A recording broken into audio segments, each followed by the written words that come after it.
बोलो जयकारा बोल मेरे श्री गुरु महाराज की जय। श्री परमहंस दयाल जी महाराज की जय। सर्वप्रथम हम अपने दादा गुरु महाराज जी के चरणों में लाखों करोड़ों बार दंडवत प्रणाम करते हैं। सभी परमहंसों के चरणों में भी दंडवत प्रणाम करते हैं। अनुचित क्षमा करें। और हम श्रवण करने जा रहे हैं गुरुदेव के आशीर्वाद से पंचम पातशाह जी का जीवन चरित्र अमर ज्योति दर्शन। और सबसे पहले हम आशीष लेते हैं अपने दादा गुरुदेव का। सभी प्रणाम करेंगे और आशीर्वाद लेंगे। मेरे दादा गुरु महाराज तुमको लाखों प्रणाम, तुमको लाखों प्रणाम। मेरी बिगड़ी बनाने वाले तुमको लाखों प्रणाम, तुमको लाखों प्रणाम। कोटि कोटि प्रणाम, कोटि कोटि प्रणाम। अद्वैत का पाठ पढ़ाने वाले तुमको लाखों प्रणाम, तुमको लाखों प्रणाम। मेरे हापू बाबा जी तुमको लाखों प्रणाम, तुमको लाखों प्रणाम। सहित देही उड़ जाने वाले तुमको लाखों प्रणाम, तुमको लाखों प्रणाम। कोटि कोटि प्रणाम, कोटि कोटि प्रणाम। मेरे दादा गुरु महाराज तुमको लाखों प्रणाम, तुमको लाखों प्रणाम। आँखों के सामने सुंदर दर्शनों का रसपान कीजिए और कानों से प्यारे वचनों का रसपान करेंगे और श्वासों के साथ शब्द का जाप करते हुए हम प्यारी लीलाओं को श्रवण करेंगे। अब आगे का प्रसंग श्रवण करते हैं। 10वां। हेमूमल भगत जी सिंधी श्री तृतीय पातशाही जी के समय परिवार सहित श्री दरबार में शरणागत हुए। हर एक के दिल की भक्ति श्रद्धा लगन अलग अलग होती है। तो इन भगत जी के दिल में श्री तृतीय पातशाही जी महाराज जी, श्री चतुर्थ पातशाही महाराज जी तथा श्री सतगुरुदेव महाराज श्री पंचम पातशाही जी के समय में श्री चरणों में अटूट श्रद्धा एवं प्रेम था। तो गुरु दरबार की सेवा इतने हित चित्त से करते थे कि मानो वही जीवन प्राण हो। श्री गुरु आज्ञा पालन, भजन, सुमिरन एवं ध्यान में भी पूरा नियम निभाते। ऐसी सच्ची भावना और दृढ़ निष्ठा होने पर कुदरत की सब शक्तियाँ भी सहायक हो जाती हैं। अगर हमारा विश्वास दृढ़ हो, सच्ची श्रद्धा हो, गुरु चरणों में प्रेम हो, तो ईश्वर की जितनी शक्तियाँ हैं वो भी उस कार्य में सहायता करती हैं, उस भगत की, उस प्रेमी की। तो श्री सतगुरुदेव महाराज जी श्री पंचम पातशाह जी के समय उनकी सेवा गेहूँ पीसने पर लगी हुई थी। वो गेहूँ पीसते थे। प्रतिदिन वे 10 बोरियां पीसते और त्योहारों पर जितनी अधिक संगत आती उतनी अधिक बोरियां पीसकर ही छुट्टी करते थे। तो एक बार जैसे ही वे अपनी सेवा में रत थे और अभी 5 बोरियां पीसने वाली पड़ी थी, तो एकदम उनकी आँखों के आगे अंधेरा छा गया और वे वहीं बेहोश होकर गिर गए। अभी 5 बोरियां बाकी थी, लेकिन चक्कर आ गया और बेहोश होकर गिर पड़े। आँखों के आगे अंधेरा आ गया। तो बेसुध अवस्था में उन्होंने देखा कि वे शरीर छोड़ चुके हैं और धर्मराज जी उन्हें लेने के लिए आ गए हैं। अब धर्मराज जी ने अपने दूतों से वो कह रहे थे कि जल्दी करो, इसके श्वास पूरे हो चुके हैं और इसे यहाँ से लेके चलो।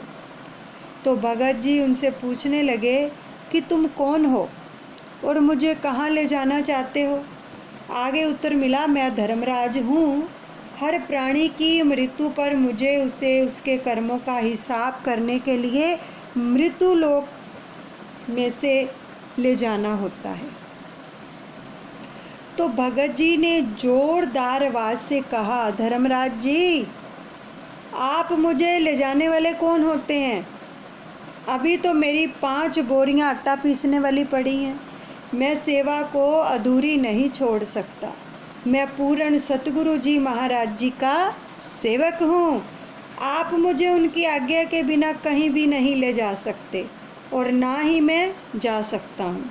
क्या आप मेरे श्री गुरु महाराज जी से जाकर आपने आज्ञा ली है? देखो कितनी वार्तालाप हो रही है धर्मराज से।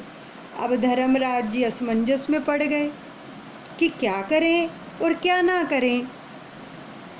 इतने में एक आवाज़ आई और एक दिव्य ज्योति ने धर्मराज जी के समीप आकर कहा कि इस समय इसे यहीं छोड़ दो, ये हमारी आज्ञा है। भगत जी के सम्मुख ही धर्मराज जी लोप हो गए और भगत जी ने निष्प्राण प्राणों में प्राण का संचार होने लगा, जो कि प्राण शरीर में नहीं थे। जब श्री गुरु महाराज जी ने आज्ञा दी कि इसको यहीं छोड़ दो तो उनके शरीर में प्राण आ गए। तो उन्होंने आंखें खोली और सोचने लगे कि मैंने सचमुच ही यह दृश्य देखा है कि यह एक स्वप्न था। जो भी हो, यह तो पता चल गया कि श्री गुरु महाराज जी हमारे अंग संग हैं। जैसे अब हमारे अंग संग हम दर्शन कर रहे हैं, उन्होंने जो शब्द दिया उसका जाप कर रहे हैं और उनके वचनों को भी रसपान कर रहे हैं। हर एक प्रेमी के साथ हमेशा अंग संग रहते हैं। तो भगत जी जब पूर्णतः सचेत हुए तो वे सीधे ही अंदर श्री गुरु महाराज जी के चरणों में पहुँचे। तो उन्होंने दंडवत प्रणाम कर विनय की, प्रभु मेरे मन में अभी श्री गुरु दरबार की सेवा करने की उत्कंठ अभिलाषा है। इस जन्म में तो अब मुझे पूर्ण सतगुरु महापुरुषों की चरण शरण में यह ज्ञान प्राप्त हो गया है कि मानुष जन्म जो है वो अमूल्य है और इसमें इंसान सेवा, सुमिरन, ध्यान और जितनी भी भक्ति कमाना चाहे कमा सकता है, क्योंकि अवसर मिला है। प्रभु ने एक गोल्डन चांस दिया है हमें, तो हमें अपने श्वासों को व्यर्थ नहीं गंवाना चाहिए, तो अपने जीवन को सफल बना सकता है और श्री चरणों में समा सकता है। उन्होंने सेवा करते हुए जो धर्मराज का दृश्य देखा था वह सब वृत्तांत श्री प्रभु जी को कह सुनाया। तो आपने फरमाया, हे मुमल, तुम्हारी श्रद्धा, विश्वास, प्रेम तथा सेवा के प्रति अविचल भावना को देखकर हम तुम पर प्रसन्न हैं और तुम्हारे दिल में जब तक सेवा करने की इच्छा है ना, तब तक नित्य प्रति 5 बोरियां गेहूं पीसने की रह जाएं तो सेवा से छुट्टी कर लेना। कि जब 5 बोरियां रह जाया करेंगी तब तुम छुट्टी कर दिया करना, बाकी सारा गेहूं पीसना है जितनी भी बोरियां पड़ी होंगी। तो इस प्रकार जब तक चाहो सेवा करो। देखो उनको तो वरदान ही दे दिया श्री गुरु महाराज जी ने, क्योंकि उनकी उत्कंठ अभिलाषा थी, इसलिए अपने मन में हमेशा सिमरन करने की, सेवा करने की, सतगुरु की प्रसन्नता को पाने की, नाम जपने की, यही उत्कंठ अभिलाषा प्रेमी के मन में होनी चाहिए, तो वो जरूर पूरी करते हैं। तो भगत जी महाप्रभु जी का आभार प्रकट करते हुए प्रसन्नचित्त पुनः अपनी सेवा पर पहुंच गए। अब कुछ समय के लिए उनके पास एक भगत जी भी सेवा के लिए आया करते थे, तो उसे भी उन्होंने यह श्री वचन सुना दिए कि मेरी अनुपस्थिति में भी 5 बोरियां गेहूं हमेशा पड़ी रहनी चाहिए।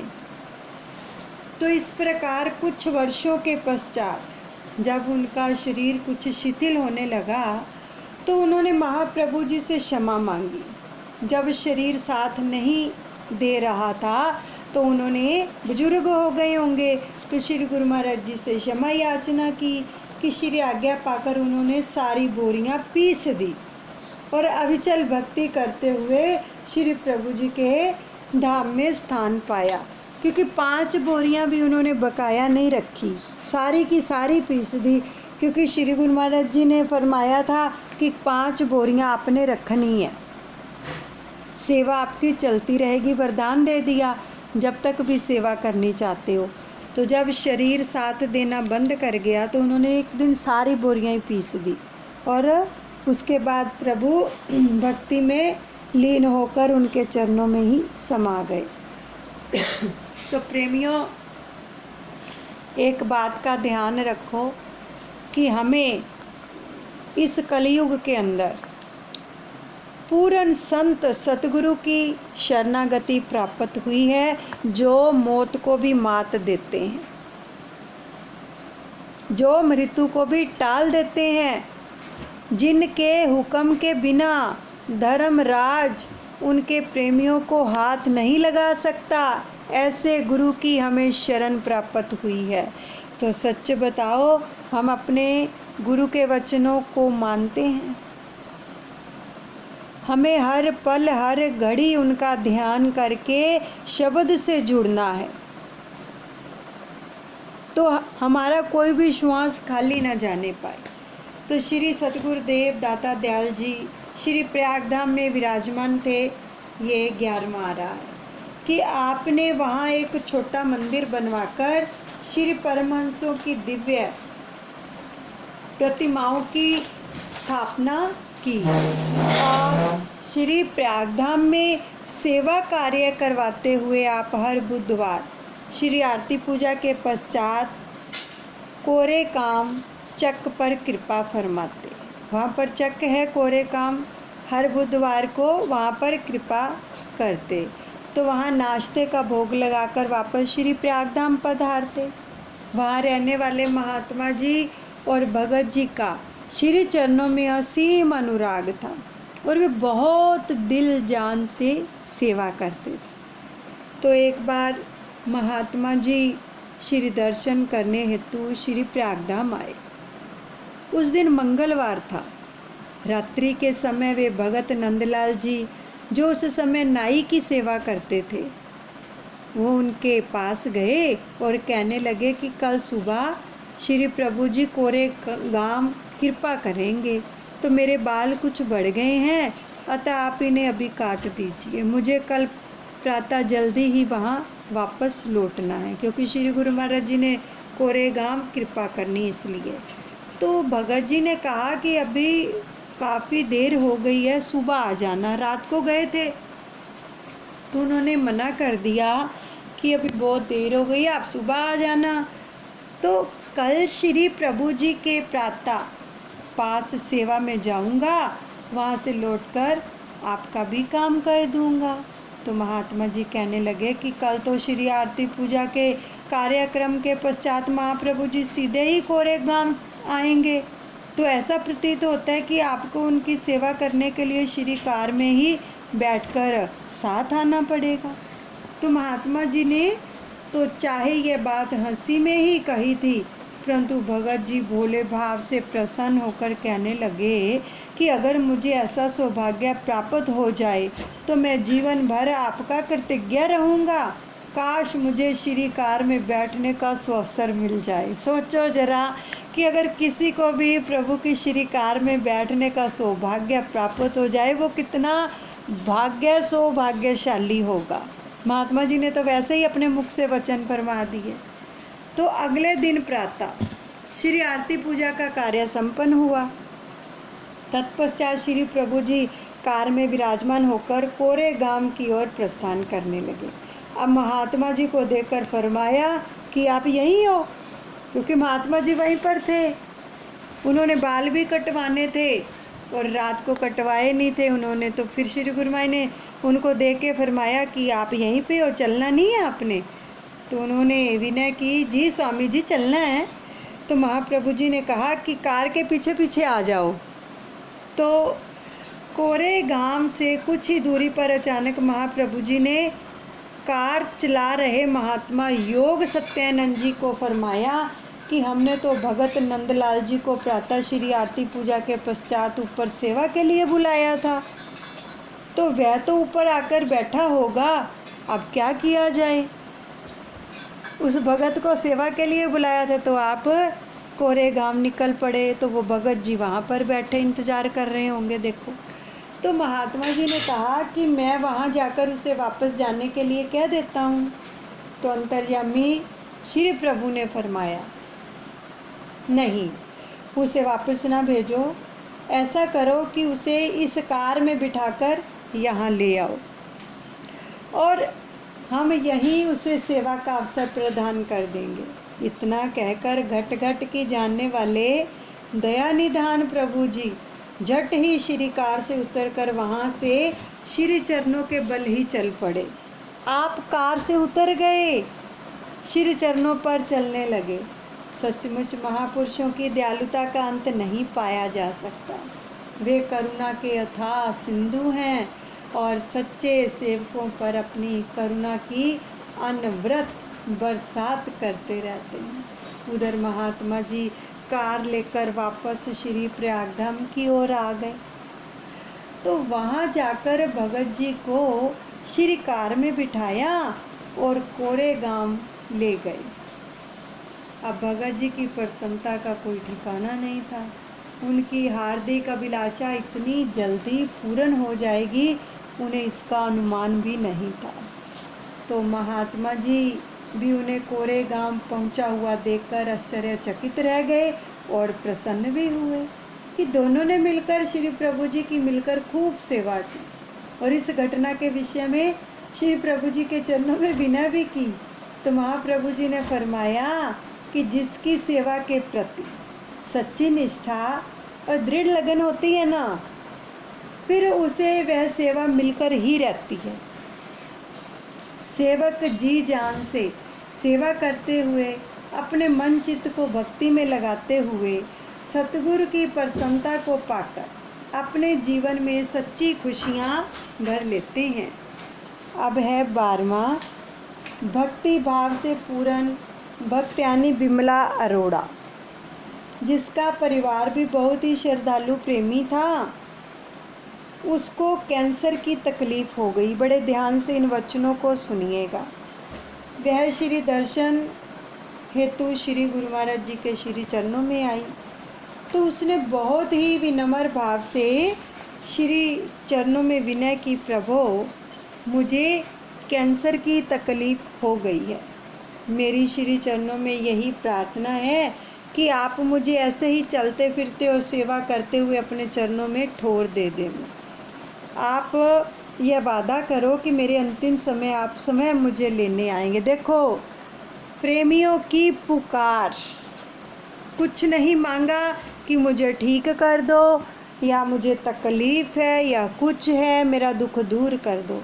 मांगा तो क्या मांगा कि आप मुझसे वायदा करो कि आप अंत समय मुझे लेने के लिए आएंगे। और जिसको लेने के लिए वो आ जाए ना प्रेमियों, उसके जैसा कोई भाग्यशाली जीव नहीं हो सकता जिसको प्रभु लेने के लिए आए। तो श्री गुरु महाराज जी ने मुस्कुराते हुए उसे आशीर्वाद प्रदान किया। श्री प्रभु जी का स्नेह भरा आशीर्वाद पाकर उस भक्त्यानी को बहुत ही स्तावना मिली। वह श्रद्धालु तो थी ही, उसका श्री चरणों में अगाध प्रेम था। श्री दर्शन करके उसका पूरा ध्यान गुरु चरणों में जुड़ गया। अब 4 महीने पश्चात उसका रोग जो था आखिरी चरम पर पहुंच गया, तो उसे अस्पताल में दाखिल करवाया गया। वहाँ उसे आईसीयू में रखा गया और उसकी अवस्था ऐसी हो गई कि उसे बाहर का कुछ भान ना रहा और वह बेसुध हो गई। 2 दिन तक उसकी यही अवस्था रही। अब उधर श्री सतगुरुदेव महाराज जी ने दिल्ली में रहने वाली उसकी बेटी को फ़ोन पर फरमाया कि हमने आपकी माताजी से वादा किया था कि हम उसे उसके अंतिम समय में लेने आएंगे। तो उसका जो अंतिम समय है वो आ गया है। हमने अपना वादा निभाना है, इसलिए तुम उसे हमारा यह संदेश दे दो कि हम 10 मिनट में उसे लेने आ रहे हैं। देखो, वादा करते हैं तो निभाते भी हैं। यहाँ पर सच में एक प्रेमी की तीव्र अभिलाषा होती है ना, सच में उसको ज़रूर निभाते हैं। और श्री आज्ञा पाकर देखो, उसने अस्पताल में माताजी की सेवा में मौजूद अपनी दूसरी बहन को फ़ोन पर श्री गुरु महाराज जी के सब वचन कह सुनाए और कहा कि माताजी को जाकर तुरंत ये सब वचन सुना दो। बहन कहने लगी कि अभी डॉक्टर निरीक्षण करने आए थे तो वे ये कह रहे थे कि माताजी के ठीक होने के लक्षण दिखाई दे रहे हैं, तो इनकी रिपोर्ट देखकर ऐसा प्रतीत हो रहा है कि यह कुछ एक दिनों में स्वस्थ हो जाएंगी। तो उसने अज्ञानतावश अपनी माताजी को कोई संदेशा नहीं दिया ही नहीं, क्योंकि डॉक्टरों ने कह दिया कि ये ठीक हो जाएंगी, लेकिन गुरु महाराज जी का संदेशा नहीं दिया उसको। तो 10 मिनट के पश्चात श्री गुरु महाराज जी ने पुनः उस भक्त्यानी की बेटी से पूछा कि क्या तुमने हमारा संदेशा पहुंचा दिया है? उसने विनय की, मैंने तुरंत ही माताजी की सेवा में उपस्थित अपनी बहन को सब वचन सुना दिए थे, परंतु वह समझी नहीं और कह रही थी कि डॉक्टर उन्हें देखकर कह गए हैं कि माताजी कुछ ही दिनों में स्वस्थ हो जाएंगी। ऐसा उसने श्री गुरु महाराज जी को बताया। तो श्री गुरु महाराज जी ने उसे फरमाया कि हमें शीघ्र ही अपनी बहन का फ़ोन नंबर दो। नंबर लेकर आपने उससे पूछा कि अपनी माताजी को हमारा संदेशा दे दिया है? तो वह फिर से कहने लगी कि डॉक्टर तो कह रहे हैं कि ये ठीक हो जाएंगी। तो महाप्रभु जी ने फरमाया, हम जो कह रहे हैं कि जाकर माताजी को हमारा संदेशा सुनाओ, तो आप समझ क्यों नहीं रही हैं? उसका समय आ चुका है। फिर तो वह शीघ्रता से आई और आईसीयू की तरफ गई। डॉक्टर से अनुमति लेकर अंदर प्रवेश किया तो देखा कि माताजी की आंखें बंद थी। उसने पास जाकर कहा, श्री गुरु महाराज जी कुछ ही मिनटों में आपको लेने के लिए आ रहे हैं। आपने उनके श्री चरणों में विनय की थी ना कि अंतिम समय मुझे स्वयं लेने आना। तो श्री वचनों को श्रवण कर निश्चेष्ट पड़ी माता जी की देह में संपंदन हुआ वचन सुनकर कि प्रभु लेने आ रहे हैं, और चेहरे पर हल्की मुस्कुराहट फैल गई। नाम आँखों से उनकी बेटी ने, नम आँखों से आंखें नम हो गई, उनकी आंखों में पानी आ गया और उनकी बेटी ने डॉक्टर से जाकर पूछा कि क्या वह 10-15 मिनट के लिए आईसीयू में ठहर सकती है, क्योंकि अभी 10 मिनट तक माता जी सदा सदा के लिए चली जाएंगी। ये उसने डॉक्टरों को भी बता दिया। अब डॉक्टर उसके मुख से ऐसा सुनकर सोचने लगे कि ये अपनी माताजी को इस अवस्था में देखकर शायद कुछ घबरा गई है और इसलिए हड़बड़ाहट में ऐसा बोल रही है। तो उसने कहा, आप यहीं नहीं ठहर सकती हैं। डॉक्टर ने कहा कि आप यहाँ पर नहीं ठहर सकती हैं, कृपया शीघ्र ही बाहर चली जाओ। अब वह बाहर आकर बैठ गई। श्री गुरु महाराज जी ने पुनः फ़ोन पर फरमाया कि आप सब भजन पर बैठ जाओ। देखो, श्री गुरु महाराज जी के वचनों को पकड़ो। जब भी ऐसी कोई परिस्थिति बन जाए ना, घर के अंदर भी हमें पता चल जाता है कि ये इंसान अब जाने वाला है, ठीक है, तो सबको भजन पर बैठ जाना चाहिए। ये संदेश हमें सुना रहे हैं श्री गुरु महाराज जी वचनों के द्वारा, क्योंकि सबको फरमाया ना, उसके जाने का वक्त आ गया था और सबको फरमा दिया कि आप सब भजन पर बैठ जाओ। आज्ञा पाकर वह अपने पिताजी के साथ आई और आईसीयू के बाहर भजन पर बैठ गई। 10 मिनट बीते भी नहीं थे कि डॉक्टर ने उन्हें आकर सूचना दी कि माताजी अपना पंच भौतिक शरीर छोड़ गई हैं। इस प्रकार भक्ति भावना और दृढ़ निश्चय के अनुसार भी श्री प्रभु जी ने अपना विरध निभाकर उसे मुक्ति प्रदान की। महापुरुषों के वचन अटल होते हैं। उनकी कृपा दृष्टि जिस जीव पर हो जाती है वह सभी कष्ट क्लेशों से मुक्त होकर श्री चरणों में समा जाता है।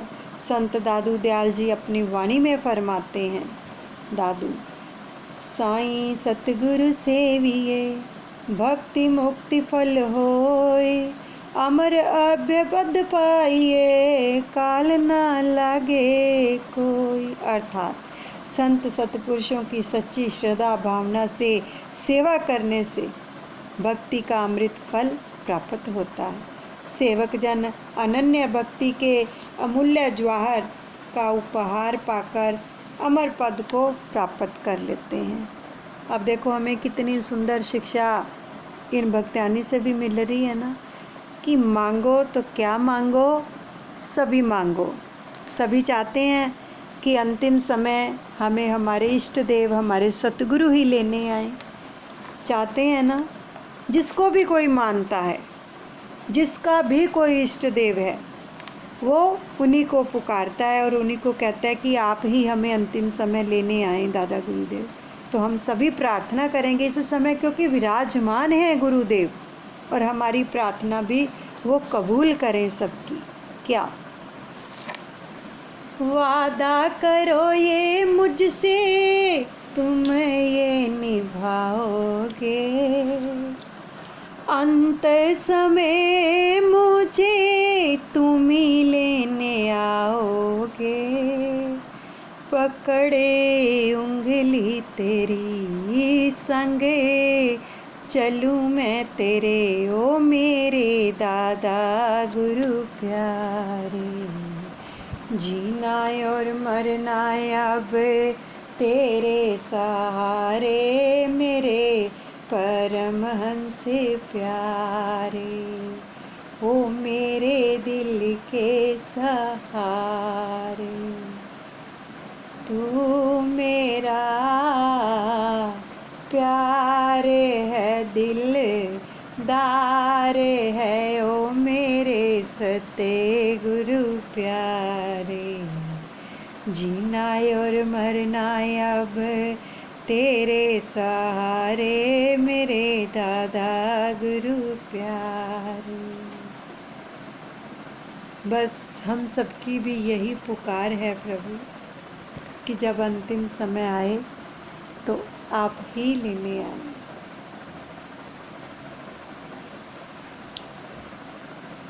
यहीं पर ही सत्संग को विश्राम देते हैं और श्री गुरु महाराज जी के चरणों में सबके लिए प्रार्थना करते हैं कि प्रभु हम जैसे भी हैं तेरे हैं, चाहे चंगियाँ मैं चाहे मंदियाँ, मैं तां तेरियां रंगां दे विच रंगियां ओ दाता। चाहे चंगियाँ चाहे मंदियाँ, मैं तां तेरियां रंगां दे विच रंगियां। प्रेमियों, शब्द को पकड़ लो। शब्द के बिना कोई भी भवसागर से पार नहीं हो सकता। ये सिद्धांत अपेल है। बिन हरि भजन न भवतरी, ये सिद्धांत अपेल शास्त्रों में कह दिया गया है। तो केवल एक शब्द को पकड़ लो। एक शब्द ने ही सारे काम कर देने हैं। जिसने गुरु के शब्द को पकड़ लिया, समझो उसने गुरु की प्रसन्नता को पा लिया। किसी ने पार नहीं करना, किसी ने भी नहीं। श्री गुरु महाराज जी के वचन हैं। जब तक आप खुद कमाई नहीं करोगे ना, भजन सिमरन नहीं करोगे, तो कुछ नहीं होगा। देखो हर जगह पर सत्संग हम सुनते हैं, है ना। सुनते हैं ना, राधा स्वामी बाबा जी ने पता है क्या वचन फरमाए सत्संग के अंदर, कि आपको ब्यास भी आने की ज़रूरत नहीं है। हम नहीं चाहते कि आप हमारे पीछे पीछे भागो, नाम जपो, सुमिरन करो जिसने आपको पार लगाना है।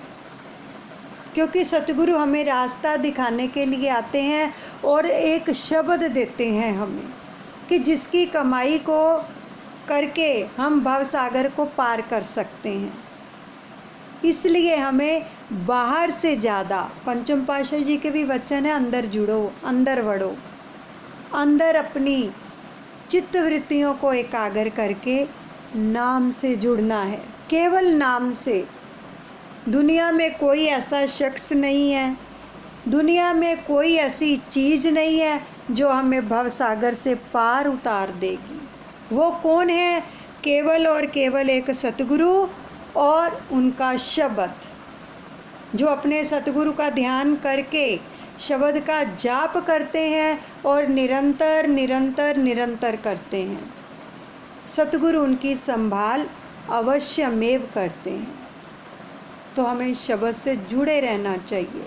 इसलिए सत्संग में कहा जाता है ना कि जहाँ भी जाओ, बेशक सत्संग पर सुन रहे हो, कर रहे हो, कानों से सुनो, श्वास आपके नाम जपते हो, शब्द के साथ जुड़ जाओ। बोलो जयकारा बोल मेरे श्री गुरु महाराज की जय, श्री परमहंस दयाल जी महाराज की जय। सब अपने दादा गुरु महाराज जी के चरणों में अर्पण करते हैं। गुरुदेव क्षमा करें, अनुचित क्षमा करें।